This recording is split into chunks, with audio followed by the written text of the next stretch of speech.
नमस्कार मित्रांनो, स्वागत आहे तुम्हा सर्वांचंच आपल्या आजच्या या व्हिडिओमध्ये।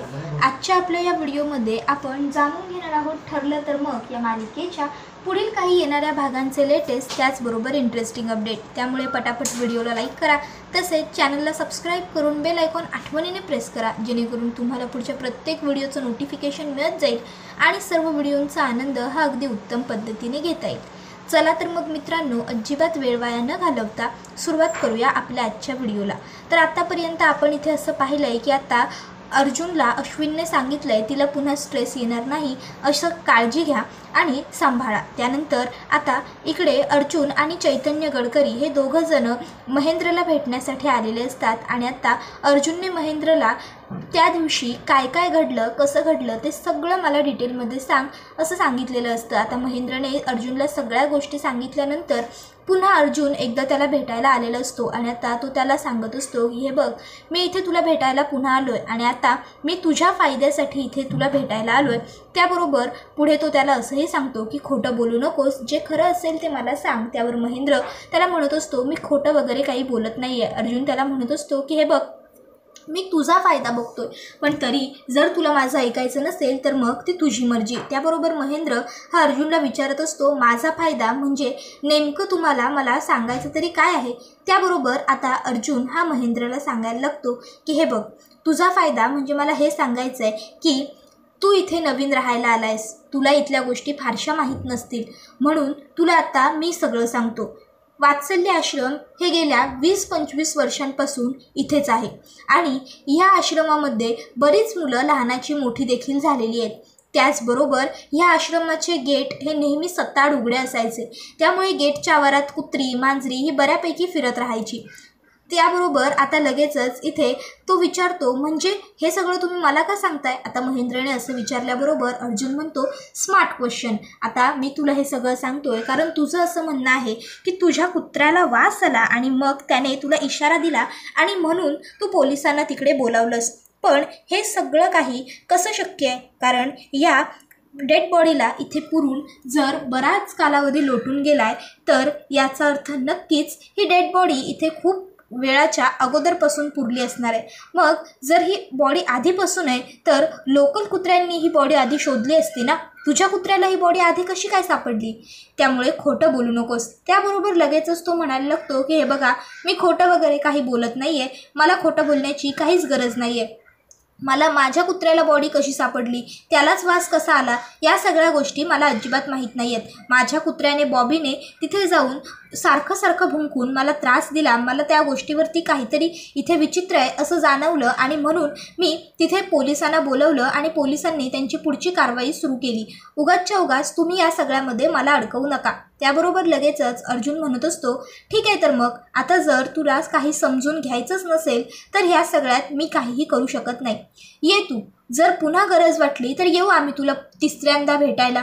त्यानंतर आता लगेचच तो माणूस हा तिकडनं निघून गेलेला असतो, पण अर्जुनला महेंद्रवरती फुल डाऊट असतो की महेंद्र नक्कीच आपल्याबरोबर खोटं बोलतोय आणि तो आपल्यापासून बऱ्याच गोष्टी लपवतोय। मग अर्जुन हा आता चैतन्यला सांगतो की तू एक काम कर चैतन्य, या महेंद्रची संपूर्ण कुंडली काढ आणि मला दे।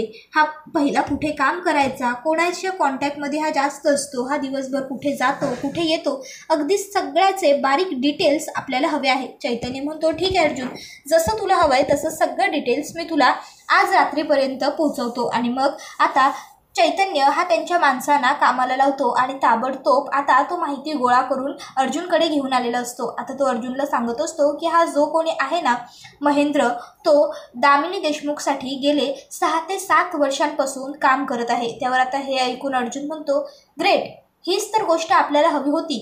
त्याबरोबर लगेचच पुढे चैतन्य म्हणायला लागतो अर्जुन, तुला खरं सांगू का, मला तर ना राहून सतत असाच डाऊट येतोय की हे सगळं काही ना ह्या दामिनी देशमुखनेच त्या महेंद्रला करायला लावलेलं असणार, जेणेकरून आपल्या या केसवरचं लक्ष डायव्हर्ट होईल आणि मग तिला केसमध्ये पुढे आणखीन काहीतरी प्रोग्रेस करता येईल। तुला असं वाटत नाही का। त्याबरोबर अर्जुन म्हणत असतो चैतन्य, मला हे वाटत नाही तर मला यावर खात्री आहे, हे सगळं काही दामिनीने आणि महिपतने मिळूनच प्लॅनिंग आणि प्लॉटिंग केलेलं आहे. पण जर हे सगळं दामिनीने केलंय ना तर मग मात्र मी तिला सोडणार नाही. मधुभाऊंना तर मी जेलमध्ये जाऊ देणार नाहीच, त्यांच्या केसालाही धक्का लागू देणार नाही, पण त्याचबरोबर मी या दामिनीला सुद्धा सोडणार नाही. तिला चांगली जन्माची अद्दल मी घडवणार आहे असं आता अर्जुन म्हणत असतो. त्याबरोबर चैतन्य त्याला विचारतो, दामिनीला जन्माची अद्दल घडवणार म्हणजे अर्जुन तू नेमकं काय करणार, तुझ्या डोक्यात सुरू तरी काय? मग अर्जुन सांगतो, उद्या आपल्याला त्या महेंद्रला उचलायचं आहे. त्यावर चैतन्य म्हणतो, काय उचलायचं? त्यावर अर्जुन म्हणतो, हो. जर सरळ हाताने काम होत नसेल तर हात कसा वाकडा करायचा आणि काम काढायचं हे आपल्याला व्यवस्थित माहिती आहे. तू सगळ्या तयारीला लाग. त्याबरोबर आता चैतन्य म्हणतो की हो चालेल, मी तयारी करतो. तर अर्जुन हा त्याला सांगत असतो, पण एक गोष्ट लक्षात ठेव, आपण हे सगळं करतोय हे त्या दामिनी देशमुखच्या कानापर्यंत अजिबात पोहोचता कामा नये. तिचे कान खूप शार्प आहेत, तिला कुठूनही खबर मिळते, त्यामुळे या गोष्टींची काळजी घेशील. त्यावर अर्जुनला चैतन्य सांगत असतो, you don't worry about it Arjun, त्या सगळ्या गोष्टींची काळजी मी व्यवस्थित घेईन. दामिनीला कोणत्याही पद्धतीची माहिती मी मिळू देणार नाही. आपली माणसं तयार ठेवतो. त्यानंतर आता मात्र अर्जुनला टेन्शन आलेलं असतं की उद्या काय होईल, कसं होईल, कारण तो जरी महेंद्रला किडनॅप करणार असला तरी सुद्धा महेंद्रकडनं माहिती कशी काढून घ्यायची हा त्याच्यासमोर खूप मोठा प्रश्न असतो. मग आता त्या ठिकाणी सायली आलेली असते. आता अर्जुनला हे असं टेन्शनमध्ये बसलेलं पाहून सायली ही त्याला विचारायला लागते की काय झालं अर्जुन सर, तुम्ही ह्या अशा टेन्शनमध्ये का बसले आहात? त्याबरोबर अर्जुन हा सायलीला म्हणत असतो, मला आणि टेन्शन नाही हो, अजिबातच असं काही नाही आहे, तुम्ही उगाचच्या उगाच काही विचार करता. त्यावर सायली म्हणत असते, सर प्लीज उगाच तुम्ही आता माझ्याशी खोटं बोलू नका, माझ्यापासून गोष्टी लपवण्याचा प्रयत्न तर मुळातच करू नका, कारण त्यातलं काही तुम्हाला जमणार नाहीये. तुम्ही सांगा बरं मला काय झालंय नेमकं? त्यावर आता अर्जुन हा सायलीला खरं सांगायला सुरुवात करतो, मिसेस सायली, ते मधुभाऊंना ज्या माणसाने त्यांच्या आश्रमात त्याला मृतदेहाचा वास आला वगैरे सांगितलं, मी त्या माणसाला उद्या उचलणार आहे आणि त्याच्याकडून सगळी माहिती गोळा करण्याचा प्रयत्न करणार आहे. त्यावर सायली म्हणते, काय? त्यावर अर्जुन म्हणत असतो की हो, हे करण्याखेरीज आपल्याकडे दुसरा काही पर्याय नाही आहे. त्यावर सायली म्हणते, हो सर, पण हे सगळं तर कायद्याला धरून होणार नाही, मग तुम्ही हे सगळं का करताय?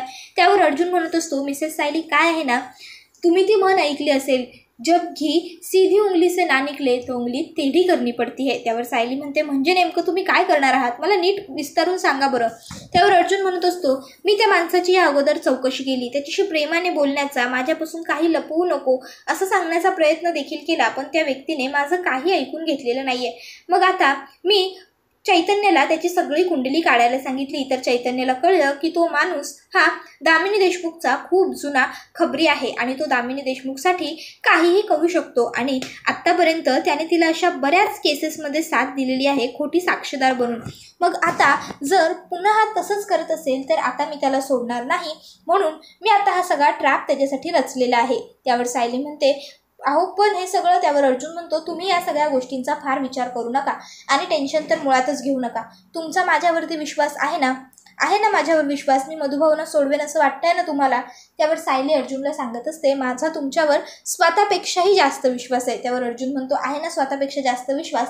मग बाद झालं, बाकी कसलीही काळजी आता तुम्ही करू नका, जा शांतपणे झोपून घ्या, तुम्ही गोळ्या खाल्ल्यात. सायली म्हणते, तुम्ही माझ्याबरोबर या. त्यावर अर्जुन म्हणतो, नाही नको, आता या मुर्द्याचं प्रकरण घडलेलं आहे, म्हणजे दामिनी लवकरात लवकर कोर्टाची तारीख मागून घेणार, जेणेकरून ती कोर्टात मधुभाऊंवरती दुसराही आरोप सिद्ध करू शकेल. त्याआधी डिफेन्स म्हणून मला सुद्धा काही पॉईंट्स काढायचे आहेत आणि मग आता अर्जुन त्याच्या कामाला सुरुवात करतो. तर दुसरीकडे आता महेंद्रने दामिनीला सांगितलेलं असतं की मॅडम तुम्ही जे सांगितलं, जसं सांगितलं मी तसंच आणि तेच त्या अर्जुन सुभेदार समोर बोललेलो आहे. त्यावर आता दामिनी त्याला सांगत असते की गुड, जितकं मी आणि जेवढं मी सांगितलंय तितकं आणि तेवढंच जर तू केलंस ना तर कायम आयुष्यभरच तू फायद्यात राहणार आहेस, ही गोष्ट लक्षात ठेव.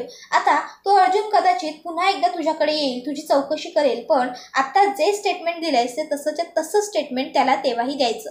तो तुला घुमवून फिरवून प्रश्न विचारेल, पण त्याला तू तुझ्या प्रश्नातून काही खरं करणार नाही हे लक्षात घ्यायचं. त्याबरोबर लगेचच आता महेंद्र म्हणत असतो, मॅडम त्या सगळ्याची तुम्ही काळजीच करू नका, त्या अर्जुन सुभेदारला मी कुठल्याही पद्धतीचं खरं कळू देणार नाही, फक्त तुम्ही माझं तेवढं लक्षात ठेवा. आता माझं तेवढं तुम्ही लक्षात ठेवा असं म्हटल्याबरोबर दामिनी देशमुख लगेचच आपल्या ऑफिसच्या कपाटाचं ड्रॉवर उघडते आणि त्यामधून आता ती महेंद्रला एक पैशांचं बंडल काढून देत म्हणते, हे फक्त अर्ध काम झाल्याचे पैसे आहेत. एकदा का त्या पाटीलला अटक झाली की मग बघ आणखीन देईन. त्याबरोबर लगेचच तो माणूस, मग आता तुम्ही काही काळजीच करू नका, पुढचं सगळं काम मी व्यवस्थित पद्धतीने सांभाळून घेईन असं म्हणून तिकडनं निघालेला असतो.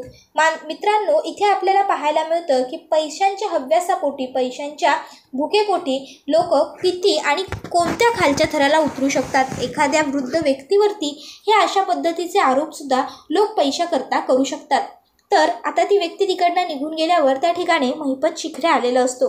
आता महिपतने येताना बँड बाजा आणलेला असतो आणि धतड्यांग ततड्यांग धतड्यांग ततड्यांग धतड्यांग टंग टिंग टिंग टिंग टिंग टिंग असं वाजवत असतो आलेला असतो. खूप जोरात बँड वाजवत असतात. त्याबरोबर दामिनी म्हणत असते, ओ गप्प बसा, काय चालू आहे तुमचं महिपत शिखरे? अहो काल काय तर माझ्या ऑफिसला केक घेऊन आला, बँड घेऊन आला, तरी आज पुन्हा तेच. त्याबरोबर महिपत शिखरे हा तिला सांगत असतो की गेल्या काही दिवसांपासून माझी एक खूप महत्त्वाची वस्तू हरवली होती आणि ती मला सापडली, ती सुद्धा तुमच्यामुळे, आणि म्हणूनच मी इथे बँड घेऊन आलेलो आहे. माझी इच्छा तर होती तुमचा सत्कारच करावा, पण तुम्ही तसं काही मला करू देणार नाही ना, म्हणून हे बँडवरतीच मी भागवलं. त्यावर लगेचच आता त्याला दामिनी विचारायला लागते की एवढं काय सापडलंय तुम्हाला घबाड? त्यावर तो सांगायला लागतो, माझ्या मुलीचं हसू, जे जगात सगळ्यात महत्त्वाचं आहे माझ्यासाठी. त्यावर दामिनी म्हणायला लागते, पण माझ्यासाठी तुमच्या मुलीचं हसू महत्त्वाचं नाही आहे, माझ्यासाठी मी ही केस जिंकणं आणि लढणं सगळ्यात जास्त महत्त्वाचं आहे, कळलं तुम्हाला? त्यामुळे निघा इकडनं. त्यावर आता लगेचच पुढे महिपत म्हणायला लागतो की अहो मॅडम असं काय करताय, माझ्या मुलीच्या चेहऱ्यावर तुमच्यामुळेच तर हसू आलंय, तुमच्यामुळेच तर तो पाटील आता जेलमध्ये जाणार आहे, मग याचं सेलिब्रेशन तर झालंच पाहिजे ना.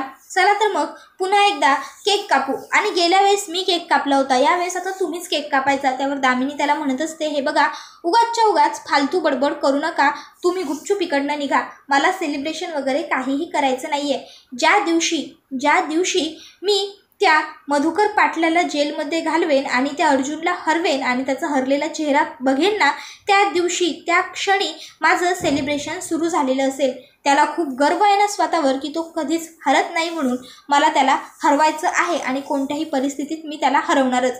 त्याबरोबर आता इकडे महिपत शिखरे हा तिला म्हणायला लागतो की अहो मॅडम, मग या सगळ्याची काळजी तुम्ही करूच नका, तुम्ही इतकं हुशार आहात, तुमची डोक्यालिटी एवढी भारी आहे ना की तुम्ही त्या अर्जुन सुभेदारला हरवणारच. तो अर्जुन सुभेदार तुमच्यासमोर किस खेतकी पत्ती असा आहे. त्याबरोबर लगेचच दामिनी म्हणायला लागते, असं अजिबातच नसतं, आपल्या समोरच्याला आपल्यापेक्षा कमी आपण कधीही समजायचं नसतं, तीच आपली सगळ्यात मोठी चूक ठरते. त्यानंतर आता अर्जुन आणि चैतन्याने आता महेंद्रला उचललेला असतो. महेंद्र म्हणत असतो, सोडा मला, सोडा, कोण आहात तुम्ही लोक, सोडा मला. मग आता अर्जुन आणि चैतन्य त्याला एका ठिकाणी आणून सोडतात आणि मग त्याला आता म्हणायला लागतात की हे बघ, आता विचारू त्या प्रश्नांची खरी खरी पटपट उत्तर द्यायची. महेंद्र म्हणत असतो, तुम्ही काय केलं? हे मला किडनॅप करून इथे आणलं, तुम्हाला लाज नाही वाटत का हे सगळं करताना? अहो वकील आहात ना तुम्ही. मग अर्जुन हा खनाखन दोन उलट्या हाताच्या आता महेंद्रच्या कानाखाली लगावत देतो आणि त्याला म्हणायला लागतो, हो का, आम्ही वकील आहोत, आम्ही सत्य शोधण्याचा प्रयत्न करतोय, तर आम्हाला लाज वाटलीच पाहिजे, पण तू एका निरपराध निर्दोष वृद्ध व्यक्तीच्या विरोधात खोटी नाटी साक्ष देतोयस, त्याबद्दल तुला मात्र मोकाट सोडलं पाहिजे, हो ना? त्याबरोबर महेंद्र म्हणत असतो, मी काय केलंय? त्यावर अर्जुन हा म्हणत असतो, तू काय केलंय काय नाही केलंय याची ना सगळी कुंडलीच आमच्याजवळ आहे. चैतन्य, याला सांग बरं वाचून जरा याचं भविष्य आणि याची कुंडली. त्याबरोबर चैतन्य गडकरी सांगायला सुरुवात करतो की तुझं नाव महेंद्र, तू गेल्या 7 वर्षांपासून दामिनी देशमुखकडे खबऱ्याचं काम करत आहेत, तू बऱ्याच केसेसमध्ये तिला विटनेस म्हणून साथ दिलेली आहेस आणि या कामाचे ती तुला वेगळे भरपूर बक्कळ पैसे सुद्धा मोजते, बरोबर?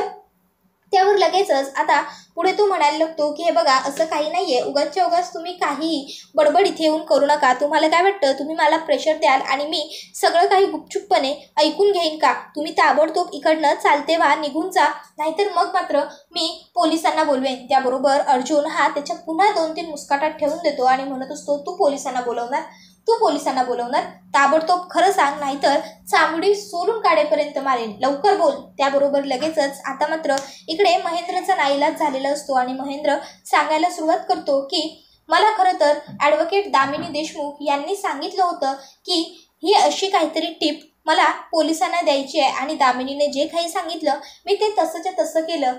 खरंच सांगतो साहेब, यामध्ये माझा स्वतःचा असा कोणत्याही पद्धतीचा स्वार्थ नाही किंवा हे सगळं मी माझ्या मर्जीने केलेलं नाही. मला माझ्या मॅडमनी जेवढं काम सांगितलं मी तेवढंच काम केलेलं आहे. प्लीज तुम्ही मला या सगळ्यातून बाहेर काढा. त्यावर अर्जुन म्हणत असतो, तू आता मला जे काही सांगितलं ते सगळं तुला कोर्टात येऊन सांगावं लागेल. जर कोर्टात तू खरोखर स्टेटमेंट दिलंस तरच आणि तरच तुला माफीचा साक्षीदार म्हणून सोडण्यात येईल, नाहीतर तुला सुद्धा अटक होईलच. तर दुसरीकडे दामिनी देशमुख मात्र या भ्रमात असते की अर्जुनला आतापर्यंत काहीही खरं कळलेलं नसणार आहे. त्यामुळे तो आता ह्या दुसऱ्या खुनाच्या पाठी पडणार आणि मला काही दिवसांकरता ह्या केसवर चांगला अभ्यास करून चांगलं स्टडी करून मुद्दे काढायला वेळ मिळणार. आता दामिनी देशमुख खूप जास्त उत्साहात खूप जास्त आनंदात असते. तर दुसरीकडे अर्जुन हा आता इकडे महेंद्रकडून सगळी माहिती काढून घेत असतो आणि या गोष्टीची पुसटशी कल्पना सुद्धा आता दामिनीला नसते. दामिनी मात्र तिच्याच नादात तिच्याच हवेत उडत असते. तर इकडे आता अर्जुनला त्या महेंद्रने सगळं खरं सांगितलेलं असतं की मी इकडे दामिनी देशमुखचा माणूस आहे आणि तिच्या सांगण्यावरूनच मी हे सगळं काही केलेलं आहे आणि आता अर्जुन हे सगळे मुद्दे कोर्टात मांडणार देखील असतो. तर दुसरीकडे आता सायलीने मधुभाऊंच्या खांद्यावरती डोकं टेकलेलं असतं आणि ती खूप जास्त नाराज असते. ती रडत असते, मधुभाऊ आता मी तुम्हाला सोडून कायमची जाणार, मला सहन नाही होत आहे हे. त्यावर मधुभाऊ तिला समजावत असतात की अगं बाळा, खरं तर आज खऱ्या अर्थाने मला तुझा बाप असल्याचा गर्व वाटतोय. म्हणजे बघ ना, मला एवढासा त्रास काय झाला तर तुला ताबडतोब चक्कर आली, तुझं डोकं फिरायला लागलं. त्यावरती म्हणायला लागते, मधुभाऊ मी माझ्या खऱ्या आईवडिलांना कधीच पाहिलं नाही, पण माझ्यासाठी तुम्हीच माझी आई आणि तुम्हीच माझे वडील आहात. जर तुम्हाला काही झालं ना तर मी जगू नाही शकणार. त्यावर मधुभाऊ तिच्या तोंडावर हात लावतात आणि म्हणत असतात, साऊबाळा हे असं पुन्हा कधीही बोलायचं नाही, आज बोललीस ते शेवटचं. त्याबरोबर पुढे ते सायलीला सांगत असतात की मला जावे बापू लवकरात लवकर नक्की सोडवतील, मला त्यांच्यावरती पूर्ण विश्वास आहे. तर दुसरीकडे आता इकडे अर्जुन आणि चैतन्याला आता त्या महेंद्रने सगळी काही गोष्ट सांगितलेली असते की मी दामिनी देशमुखचा माणूस आहे, मी तिच्यासाठी काम करतो, तिने साक्ष द्यायला लावली म्हणून मी साक्ष दिली, तिच्यामुळे मी टीप दिली वगैरे वगैरे सगळंच. त्यावर आता अर्जुनने ठरवलेलं असतं की आता काय मी त्या दामिनी देशमुखला सोडणार नाही, आता मी तिला चांगली अद्दल घडवणार आहे. त्याबरोबर हा व्हिडिओ इथेच संपतो. मित्रांनो, व्हिडिओला लाईक करा, चॅनलला सबस्क्राईब करा आणि बेल आयकॉन आठवणीने प्रेस करा, जेणेकरून तुम्हाला पुढच्या प्रत्येक व्हिडिओचं नोटिफिकेशन मिळत जाईल आणि सर्व व्हिडिओचा आनंद हा अगदी उत्तम पद्धतीने घेता येईल. चला तर मग मित्रांनो, हा व्हिडिओ आता इथेच संपूया. टाटा, बाय बाय, धन्यवाद, टेक केअर.